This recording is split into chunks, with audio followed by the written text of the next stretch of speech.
रहे हैं number 1 programme जनता मांगे जवाब।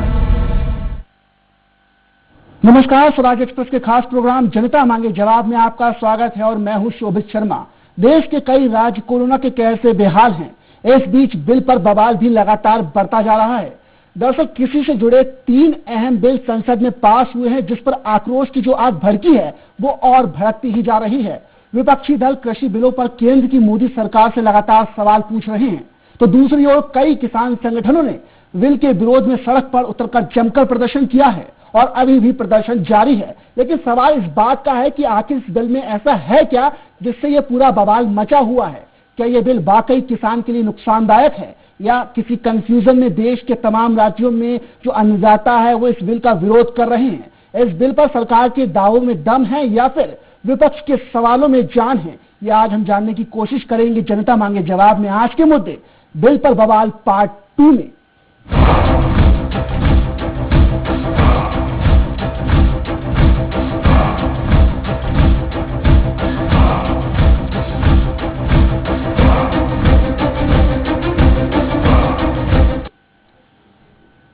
कृषि से जुड़े 3 बड़े बिल संसद में पास हो गए हैं, लेकिन संसद की इस बड़ी कार्रवाई से नाराज विपक्षी दलों के साथ ही बड़ी संख्या में किसान सड़कों पर उतर आए हैं।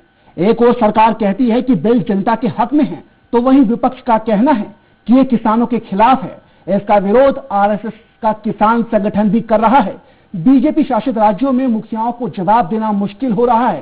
सरकार घिरी हुई है, लेकिन फिर भी जिद पर अड़ी हुई है। बहरहाल इन सब के बीच सबसे बड़ा और अहम सवाल यही है कि कोरोना काल में इस नए बिल का हल क्या है। चलिए इसे लेकर विस्तार से बात करें, उसके पहले एक रिपोर्ट देख लेते हैं।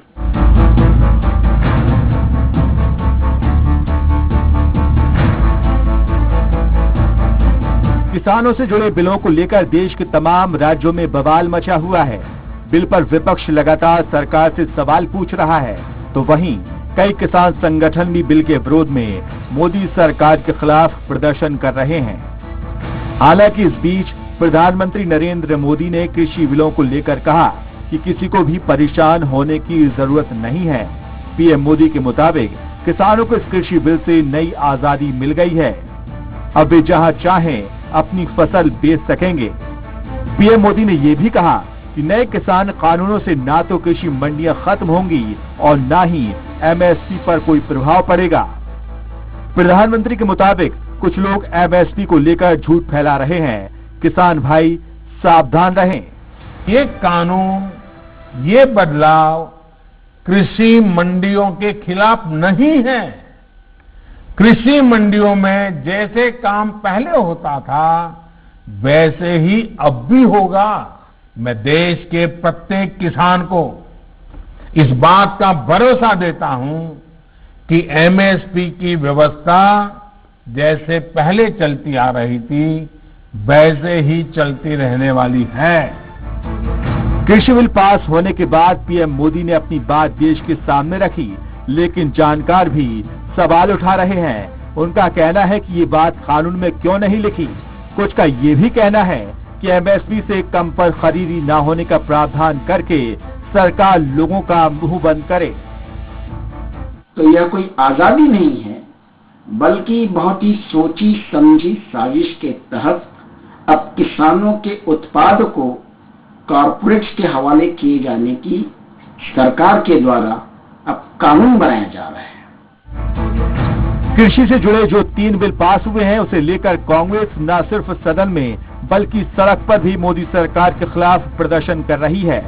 कांग्रेस सांसद और पार्टी के पूर्व अध्यक्ष राहुल गांधी ने तो इसे मौत का फरमान करार दिया, तो वहीं छत्तीसगढ़ के सीएम भूपेश बघेल का कहना है कि ये किसानों के भविष्य के लिए खतरनाक है। पूरे देश भर के किसान जहां विरोध कर रहे हैं, ऐसे विषय में यदि लोकसभा और राज्यसभा में चर्चा न हो तो ये बेहद दुर्भाग्यजनक है। और जहां तक कि राज्यसभा के कल की जो घटना घटी है उसमें मतदान तो होना ही चाहिए था, लेकिन जिस प्रक्रिया को अपनाया गया है एक काले दिन के रूप में उसको स्मरण किया जाएगा। कहा जा रहा है कि कृषि से जुड़े बिलों के पास होने के बाद जमाखोरी को मान्यता मिल गई है। जो खेतीहर मजदूर रेगा में खेत लेकर खेती करते थे, अब उनके सामने बड़ा संकट पैदा हो गया है, क्योंकि बड़ी कंपनियों के खेती में आ जाने से छोटे किसान कैसे उनका मुकाबला करेंगे। खेतों में काम करने वाले मजदूरों का क्या होगा, क्योंकि उनका काम बड़ी मशीनें छीन लेंगी। एमएसपी की प्रक्रिया जारी रखने की सरकार की वादिता खत्म हो गई है।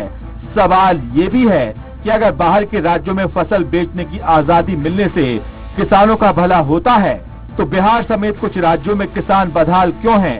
सवाल गंभीर है, लिहाजा जनता इनकी मांग कर रही है। स्वराज एक्सप्रेस के लिए रायपुर से रूपेश गुप्ता की रिपोर्ट। तो बिल पर बवाल है, चलिए अब इस मुद्दे पर चर्चा करते हैं, जिसके लिए हमारे साथ रायपुर से जुड़ गए कृषक कल्याण परिषद के अध्यक्ष हैं सुरेंद्र शर्मा जी। सुरेंद्र जी, आपका बहुत स्वागत है। कृषि विशेषज्ञ हैं संकेत ठाकुर जी आपका भी बहुत स्वागत है। और सीपीएम नेता धर्मराज महापात्रा जी, धर्मराज जी आपका भी बहुत स्वागत है। संकेत जी, पहले आप ही के पास आना चाहूंगा। ये जो 3 बिल पास हुए हैं, उसमें ऐसी क्या कमी आपको नजर आ रही है? आपको ऐसा क्यों लग रहा है कि ये बिल्कुल किसानों के खिलाफ है, किसानों के ऊपर अब नई आफत आने वाली है? देखिए शोभित जी, ये किसानों के खिलाफ है ऐसा बोलने की सबसे बड़ी वजह यह है कि जिस आधार पर यह बिल लाया गया है वो मूलतः विदेशों से आया है।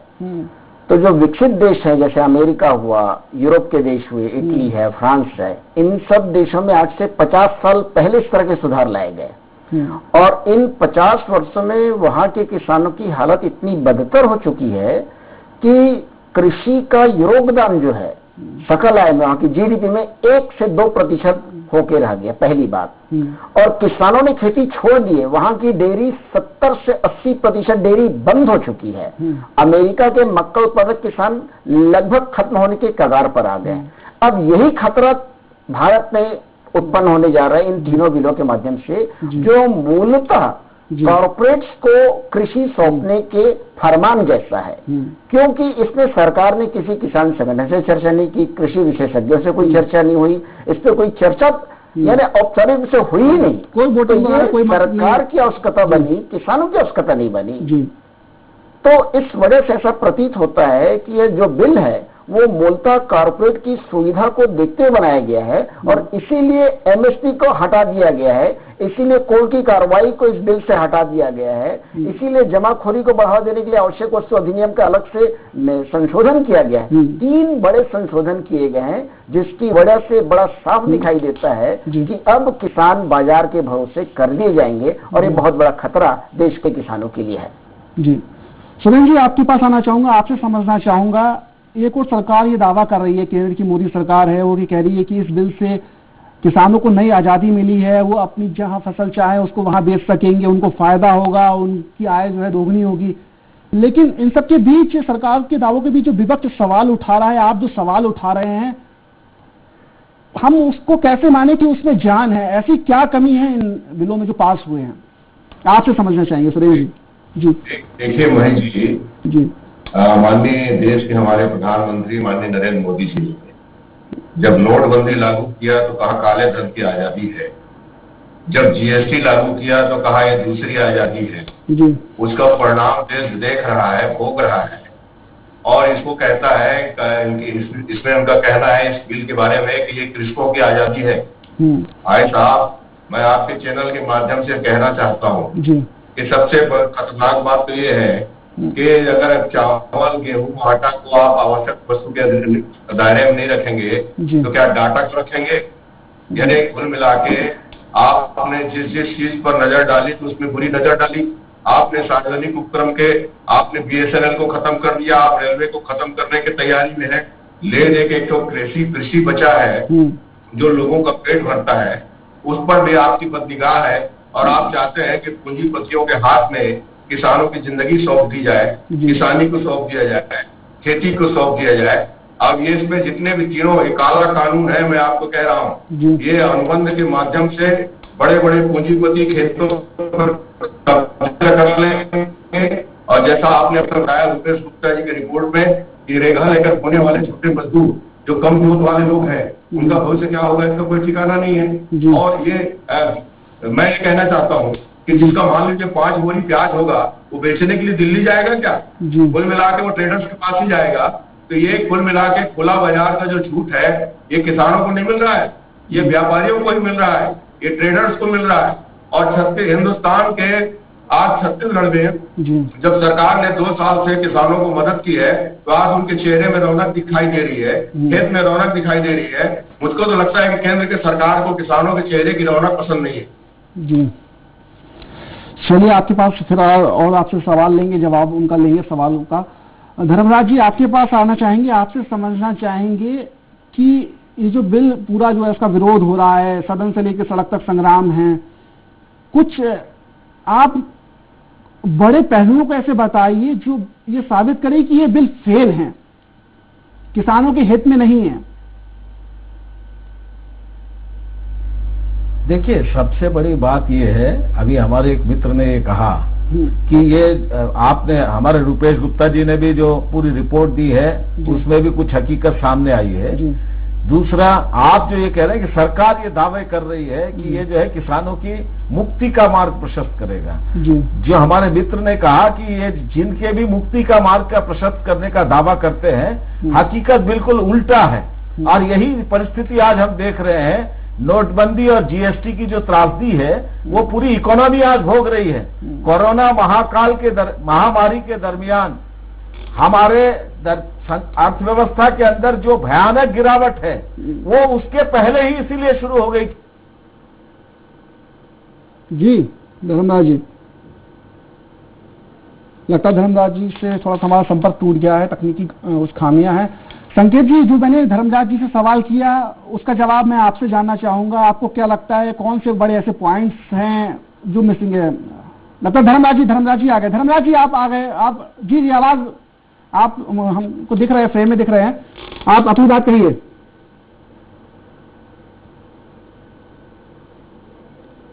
लगता है कुछ तकनीकी खामी है। संकेत जी आप ही से समझना चाहेंगे यार। जी शोभित जी, बात ऐसी है कि इस बिल में खामी क्या है जी। अगर इस खामी की ओर गौर करें तो पहली खामी जो प्रतीत होती वो ये है कि सरकार ने किसानों को ये सुविधा दी है, आजादी दे रही सरकार कि आप कृषि उपज मंडी में अपना उपज बेचने के लिए बाध्य नहीं है। तो ऐसा दिखने में प्रतीत होता है कि बहुत बड़ी आजादी है। लेकिन इसका दूसरा पहलू ये है कि अब तक किसान अपने कृषि उपज को मंडी में इसलिए बेचते थे क्योंकि अपने उनके गांव के नजदीक हुआ करता था।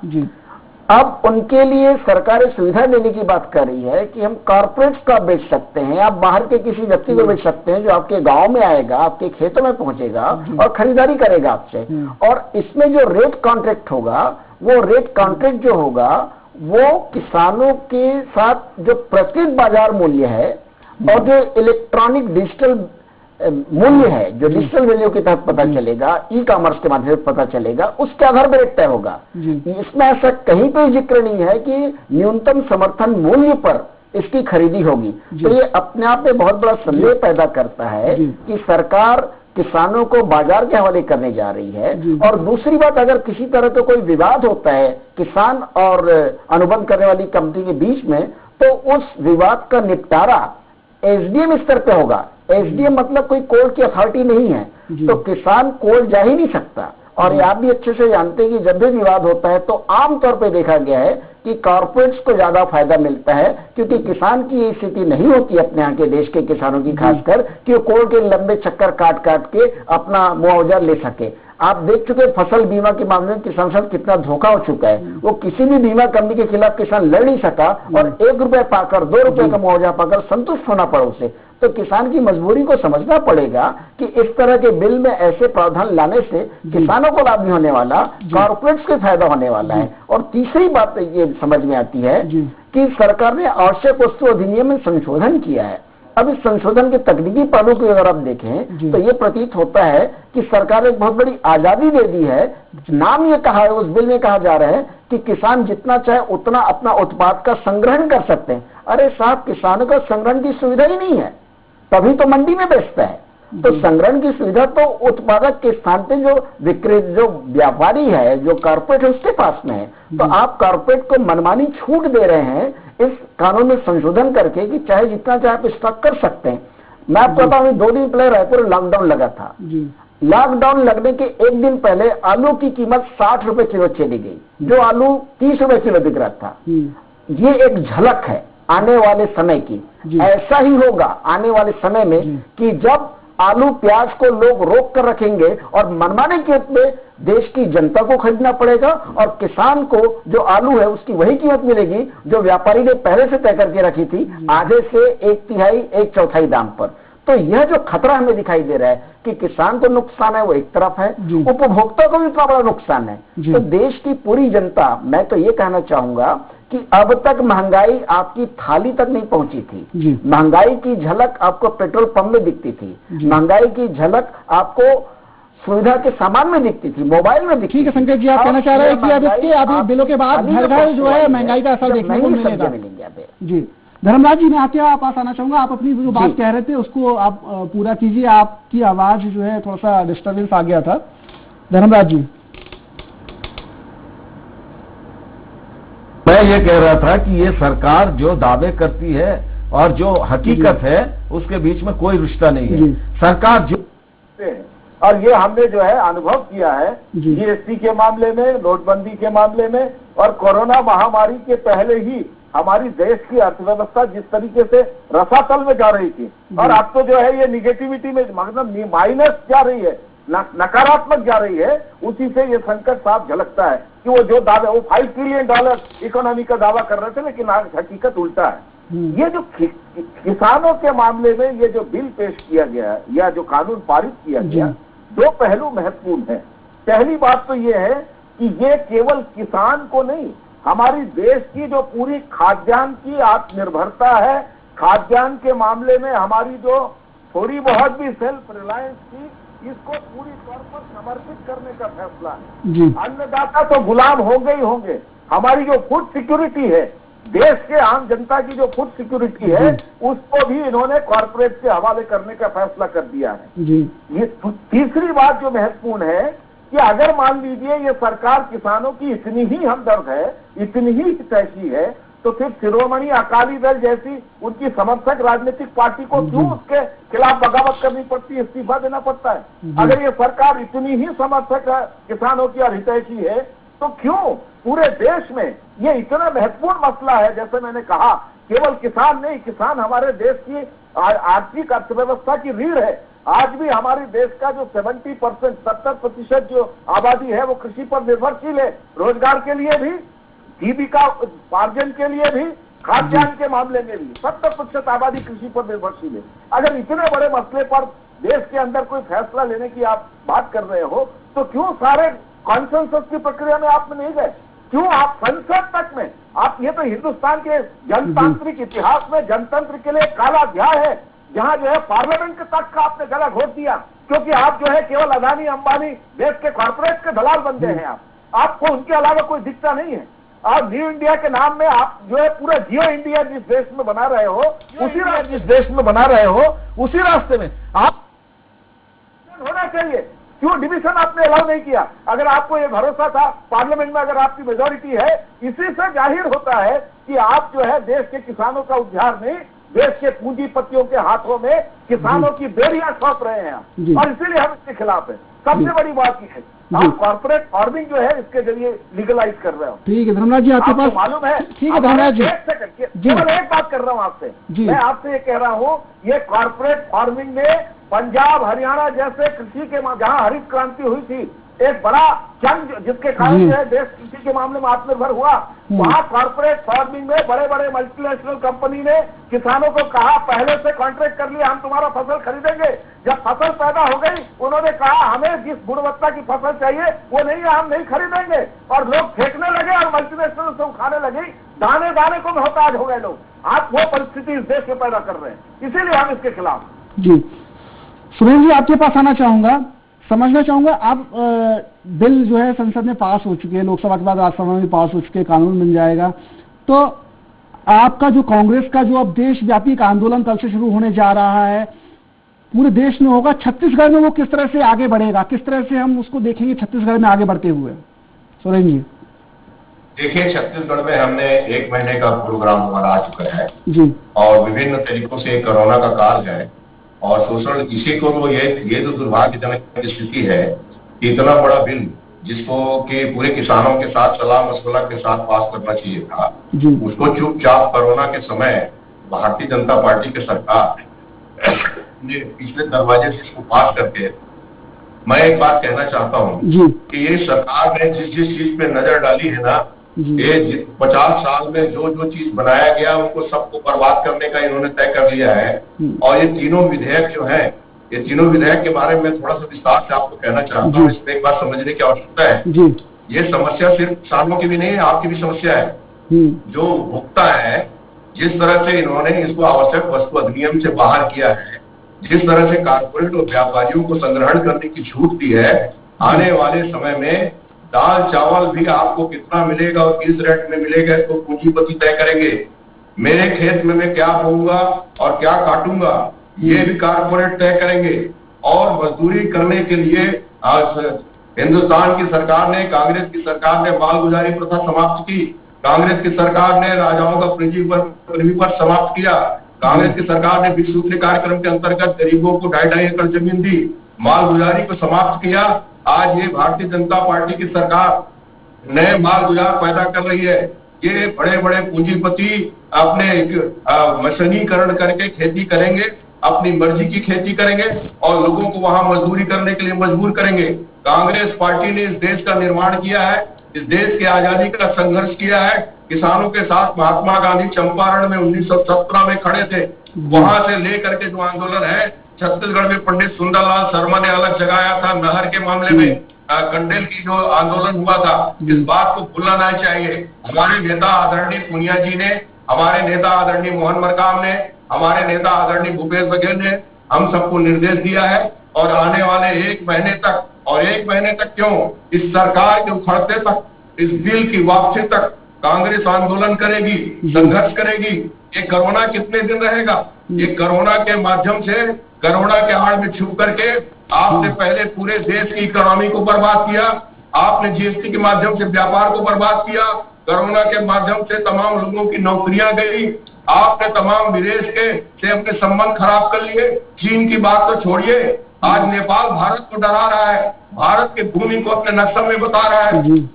ये कैसी सरकार है? और हर बार कहते हैं चिंता मत करो मित्रों, डरो मत साथियों, ये स्वतंत्रता है। किस बात की स्वतंत्रता है? आपने पूरे देश में तमाम पूंजीपतियों को स्वतंत्रता दे दी है। मेरा आरोप है कि सब चीजों का निजीकरण हो चुका है और मेरा सीधा कहना यह है कि केंद्रीय सरकार का भी निजीकरण हो चुका है। ये केंद्र की सरकार पूंजीपतियों के हाथ में बिक चुकी है। इनके हाथ में न किसान सुरक्षित है, न व्यापारी सुरक्षित है, न मजदूर सुरक्षित है, न रोजगार करने वाले सुरक्षित है, न उपभोक्ता सुरक्षित है। लेकिन सुरेश जी, यहाँ पे एक बात ये तो आती है कि केंद्र सरकार ने अगर ये बिल पास किया है तो कुछ ना कुछ तो सोचा होगा। ऐसा नहीं होगा कि सब कुछ एकदम किसानों के विरोध में होगा, कुछ तो पॉजिटिव आपको दिखता होगा इस बिल में। संक्षिप्त में, थोड़ा संक्षिप्त में आपसे समझना चाहेंगे इस विषय पे, क्योंकि उसके बाद संकेत जी धर्मराज जी के पास भी चलेंगे। पॉजिटिव देखने लायक कोई बात नहीं है इसमें। मोहित जी एक बात समझिए, जिस तरह से रिलायंस ने पहले जब अपना सिम जारी किया तो 1 साल के लिए फ्री दे दिया और उसके बाद जब उसकी आदत पड़ती तो आज क्या होगा, बड़े किसान जो रेक में जमीन देते हैं उनको इसमें ज्यादा कीमत मिलेगी, ज्यादा किराया मिलेगा। उन किसानों को हटा करके वो इन कारपोरेट लोगों को अपनी जमीन दे देंगे और उसके बाद जब एक बार इनका मामला जम जाएगा तो जिस तरह से रिलायंस आज हर महीने 600 रुपये वसूल कर रहा है, उसी तरह से कारपोरेट अपने मर्जी की खेती करेंगे। मैं आपके माध्यम से कहना चाहता हूँ, बड़ा गंभीर विषय है, देश बहुत बड़े संकट फंसने वाला है। सवाल ये है कि किसान का जीडीपी में कितना योगदान है, ये महत्वपूर्ण नहीं है। लोगों के जीवन यापन में किसानी का बहुत बड़ा योगदान है। हम कितने भी बड़े खाएंगे अन्न, आपको जरूरत पड़ेगी तेल की, हमको जरूरत पड़ेगी मसालों की, हमको जरूरत पड़ेगी सब्जी की। आपके जीवन यापन के लिए जो चीजें उत्पादित होती हैं वो सब कृषि से उत्पादित होती है। सरकार की बदनजर उस पर पड़ चुकी है, पूंजीपतियों के हाथ में सौंपने की तैयारी है, जिससे पूरे हिंदुस्तान की जनता को सतर्क होने की आवश्यकता है। ठीक है, संकेत जी आपके पास आना चाहूंगा, आपसे एक सवाल करना चाहूंगा। मेरा सवाल ये है कि प्रधानमंत्री नरेंद्र मोदी ने खुद ये बात कही कि एमएसपी पर कोई असर नहीं होगा, नए कानूनों से कृषि मंडियां जो है खत्म नहीं होंगी, सिर्फ उनका फायदा होगा। एमएसपी के मामले में जो है किसानों को भ्रमित किया जा रहा है, किसान कंफ्यूज हैं, इसलिए वो सड़क पे उतरकर प्रदर्शन कर रहे हैं। ये बात को आप कितना सही मान रहे हैं?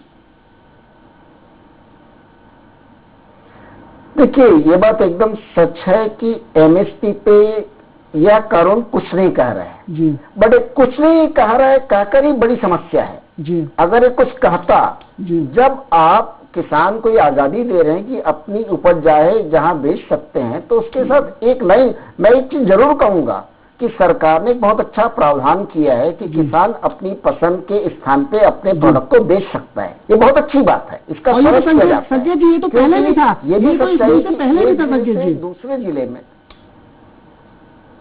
नहीं, उसमें टैक्स लगता था, 6.5% का मंडी टैक्स लगता था। अब उस टैक्स से किसान मुक्त हो जाएंगे, तो यह एक आंशिक राहत है। खतरा इस बात का है कि मंडी टैक्स की आड़ में, उसको बचाने की आड़ में अब आप कॉर्पोरेट्स को लाके खड़ा कर रहे हैं, जो मंडी से ज्यादा खतरनाक है। खतरनाक किस अर्थ में है कि अगर एग्रीमेंट होता है तो उसमें सारी कमजोरी सब कुछ किसान को थोप दिया जाएगा। मैं एक उदाहरण से आपको बात रखना चाहूंगा कि जैसे फसल बर्बाद हो गई तो उस बर्बादी में कॉर्पोरेट की कोई भागीदारी रहेगी क्या?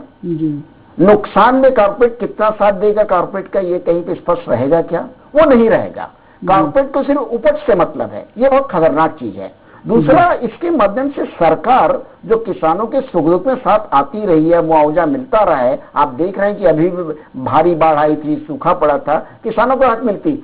अब सरकार भी इस राहत से मुक्त हो जाएगी, ये बहुत बड़ा खतरा दिखाई देता है, क्योंकि सरकार कह सकती है कल को कि अब तो आप कॉर्पोरेट के साथ एग्रीमेंट करके बैठे हैं तो आप उन्हीं से बात करो। लेकिन संकेत जी, यहाँ पे ये भी कहा जा रहा है, सरकार की ओर से ये भी कहा जा रहा है संकेत जी कि ये जो बिल है, ठीक है, जो कॉर्पोरेट से लोग जुड़े लोग आएंगे, लेकिन उन पर भी तमाम तरह की पाबंदियां होंगी। ऐसा नहीं है कि वो पूरी तरह से मनमानी करेंगे।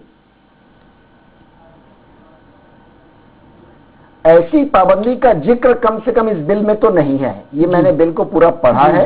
इस बिल में कॉर्पोरेट के ऊपर कोई लायबिलिटी की बात नहीं की गई है। सिर्फ एक लाइन कही गई है कि फसल उपज की कीमत कॉर्पोरेट और किसान आपस में बैठकर तय करेंगे, और यह जो तय करने की विधि रहेगी वो मंडी में जो प्रचलित रेट है वो, और इलेक्ट्रॉनिक आधार पे पूरी देश और दुनिया में जो रेट चल रहा है वो, इन दो को आधार बना के रेट तय किया जाएगा। तो ऐसा कोई बंधन नहीं दिखाई देता कि कॉर्पोरेट किसी बंधन से जकड़ा जाए। मैं ये फिर से कहना चाहता हूं कि यह बिल अगर आप देखें तो बड़े स्पष्ट रूप में ये किसान हितैषी कम दिखता है और कॉर्पोरेट हितैषी ज्यादा दिखाई देता है। और ऐसी स्थिति में किसान और उपभोक्ता दोनों को बराबर नुकसान का खतरा दिखाई दे रहा है, जो आज दुनिया के दूसरे देश भोग रहे हैं। मैं बार बार विदेशों का उदाहरण इसलिए देता हूं कि गत वर्ष पेरिस की सड़कों पे किसानों ने ट्रैक्टर से पूरा जाम कर दिया था। क्यों? क्योंकि उनकी उपज की खरीदी नहीं हो रही थी और बाजार मुक्त होने की वजह से कॉर्पोरेट बाहर से उपज ला रहे थे। तब वहां के राष्ट्रपति को इंटरव्यू करना पड़ा कि किसान खत्म नहीं हुए। किसानों ने आरोप लगाया कि फ्रांस के किसानों को खत्म किया जा रहा है। तो ये स्थिति इस देश में भी हो सकती है, ये स्थिति छत्तीसगढ़ में भी हो सकती है, जब कॉर्पोरेट खेती इतना बड़ा जंजाल बन जाए कि सस्ती चीजें विदेशों से लाए और यहाँ की उपज की बिक्री ना हो सके। ये बहुत बड़ा खतरा हमें दिखाई देता है। तो मुझे ऐसा लगता है इस बिल में एक प्रावधान अवश्य जोड़ा जाना चाहिए कि अगर आपने आजादी दी है तो कम से कम न्यूनतम समर्थन मूल्य पे उपज की खरीदी को तय करने का अधिकार भी तय किया जाए। धर्मराज जी, आप कुछ कह रहे थे, जब सुरेंद्र शर्मा जी कह रहे थे तो आप कुछ कहना चाह रहे थे, बहुत संक्षिप्त में कहिएगा, समय बहुत कम है। धर्मराज जी।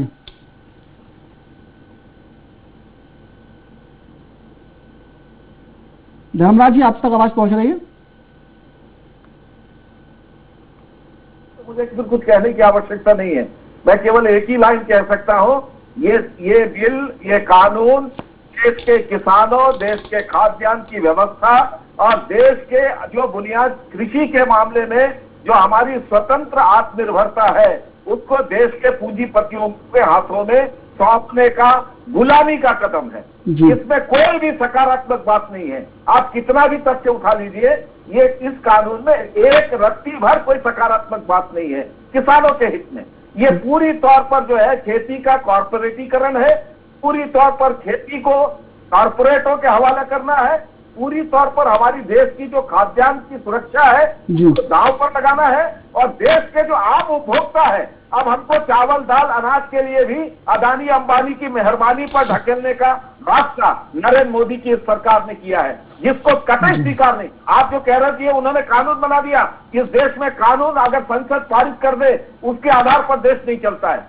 चलेगा तभी जब जनता उस कानून को तैयार करेगी। और इसीलिए 25 तारीख को भारत बंद करके देश के खिलाफ ऐलान करने वाले हैं। मोदी जी, ये केवल तुम्हारा भारत नहीं है, ये केवल तुम्हारे पूंजीपतियों का भारत नहीं है, ये भारत देश में रहने वाले करोड़ों मजदूरों किसानों का भारत है। हम इसको नीलाम होने नहीं देंगे, हम बचाएंगे, हम लड़ेंगे। ठीक है, चलिए सुरेंद्र जी, आप हमारे साथ जुड़े इसके लिए आपका बहुत धन्यवाद। संकेत जी, आपका भी बहुत धन्यवाद। धन्यवाद जी, आपका भी बहुत बहुत धन्यवाद। तो कृषि से जुड़े बिल का जो सबसे ज्यादा विरोध है वो हरियाणा और पंजाब में हो रहा है। पंजाब में बीजेपी की सहयोगी अकाली दल के कोटे से मंत्री हरसिमरत कौर ने बिल का विरोध करते हुए पहले ही केंद्रीय मंत्रिमंडल पद से इस्तीफा दे दिया है, जबकि हरियाणा के सीएम खट्टर का कहना है कि बिल किसान हितैषी है, लेकिन उन्हें राज्य के किसानों को स्थिति देखते हुए बार बार ये कहना पड़ रहा है, बार बार ये बात कहनी पड़ रही है कि किसानों के हितों का ख्याल रखा जाएगा, एक एक दाना एमएसपी पर ही खरीदा जाएगा।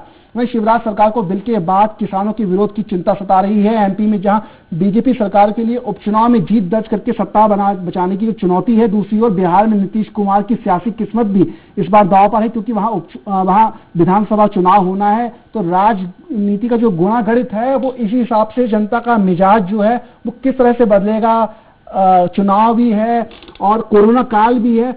तो जो विपक्षी दल है या जो किसान है विरोध कर रहे हैं, उनको ये भी देखना होगा कि जो भीषण काल है उसमें किस तरह से शांति के साथ प्रदर्शन किया जाए, उनकी बात भी रखी जाए, सरकार उनकी भी बात को सुने और जो भी हो सकता है संभव वो सरकार फैसला ले। तो इसी के साथ जनता मांगे जवाब में आज के लिए इतना ही। मुझे दीजिए इजाजत, नमस्कार।